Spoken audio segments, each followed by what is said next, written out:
Big game this weekend. You looking forward to it? Yeah, definitely, mate. It's been a long 16 months, stop-start, but it was great to get back out there Saturday, and it's going to be, a big test against Holyhead on Saturday. They're going to have a really good team, and I know all the lads are really looking forward to it. But this, at the end of the day, is the business end now. We get started, and we're here to win the league, so we're going to try our best and see what happens. Yeah, and you started the season off with a potential goal. Was it definitely your goal? We've had a few discussions. Me and Mr. Gareth Edwards. He's claiming it's his. I'm claiming it's mine.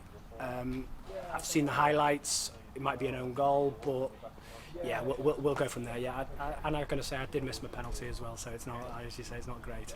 And you've been playing right back in the first game. So yeah. What's the different challenges playing that position from centre back? Definitely getting up and down the pitch as well to support.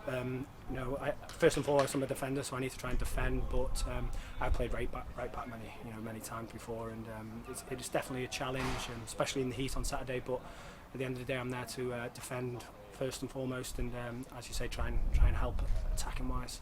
And as the captain, you've got a lot of younger players in the team now, so do you feel a sense of responsibility to? Yeah, definitely. As you say, some of the young lads have come in and done really well throughout the last year, and as you can see, Elliot Saturday was incredible, really well. Only 17. So yeah, it's the likes of myself, Gareth, Jamie, Ryan. There's the more senior players that we're there to help, support, and we had that when we were coming through the team, at young age. So it's only our responsibility to make sure that we're fully supported with them as well.